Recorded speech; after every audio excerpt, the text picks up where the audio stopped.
Hi there, this is Ryan Gammons. I'm going to be sharing with you guys how to get onto Canvas if your child is using Canvas for e-learning for any of our Decatur Township schools. I wanted to just go ahead and start off by showing you the app itself that students should have on their iPads. Especially grades 3 through 6, I know that they're using this, but your child's grade may be using this as well. So on this iPad here, you can kind of see I've already got it to where Canvas app is set up. Canvas app is going to be this white one right here in the middle of the screen that says student underneath it has a red square. I have done the liberty of signing into one of my students' accounts here, so I'm just going to go ahead and click on that to show you guys how it's kind of set up. On the side, you can kind of see that there are different things just depending on what classes your child are in. It could either be homeroom. For my particular kids, we have 2 different sections. They also have a music and a library account as well. For my particular class, I'm going to just go ahead and jump into reading. That is one of the things that I do teach. On this child's page, you will see that there is several things on the side right here that do pop up. Most teachers, at least grades 3 through 6, are probably going to use a few of these, so I'm just going to kind of walk you through how I do mine. That way you can see what it is. The very first one I'm going to jump into is just the module thing. Now on the side here it says modules. If nothing pops up and you're sure that your teacher has signed something, go ahead and swipe this down. See, it loads and it'll pop up there. With this particular one, you will be able to see that there are 4 different files just for this e-learning day. For my class in particular, your child's class may be a little bit different. But in my class in particular, there's going to be an e-learning attendance check just for that day. It's currently locked. There are going to be different things like that as well. Back to the main page here, you can see that there will also be an assignments portion. If it is in the modules, there's also an assignment that is going to be there for your particular student, just depending on what it is. In my classroom, I did do a discussion. Your teacher might have done that as well.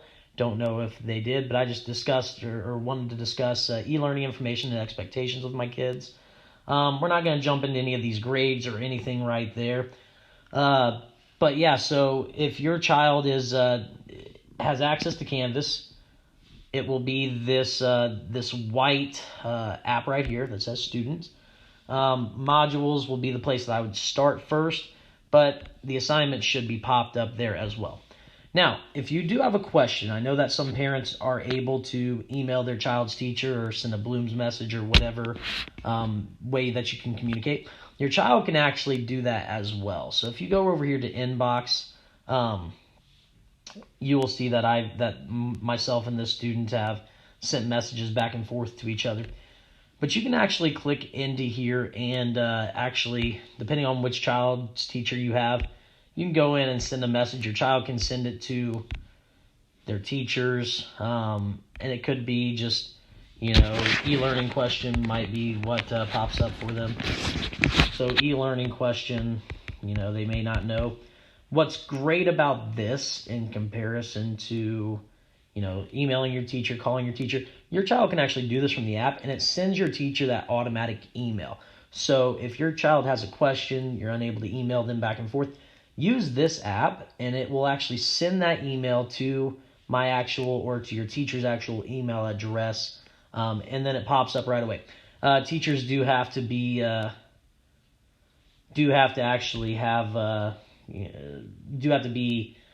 available for your students to have questions, throughout the day as well. If you do not know your child's login, that is going to be the biggest thing I think that they're going to have to really preface with us as e-learning starts. Some children may not know their logins. I do know that it is usually your student's first and last name with a period in between. So for example, for me it would be Ryan.Gammons if that was going to be my personal one. Passwords are tricky, and that might be something that you would have to email your child's teacher about.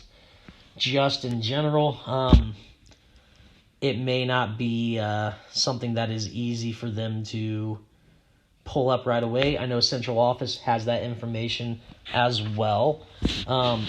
sometimes it's your child's birth date. Most of the time it's usually an 8-digit combination of numbers and letters, so it's a little bit complicated.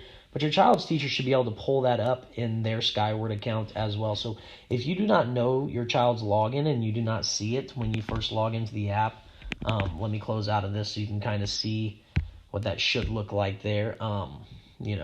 It'll pop up right away if your child is logged in. If not, it is quite literally a combination of their name and password. Your child's teacher should get that to you. So just as a recap, once you log into the Canvas app, find your child's class, usually modules or underneath assignments would be a great way to track.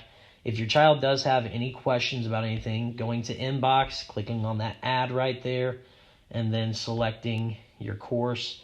Your child, if they're in younger grades, probably won't have multiple courses, but in this case, in 6th grade, they do have multiple courses, and it sends it to the teachers right away, gives them an email as soon as you press send in the app.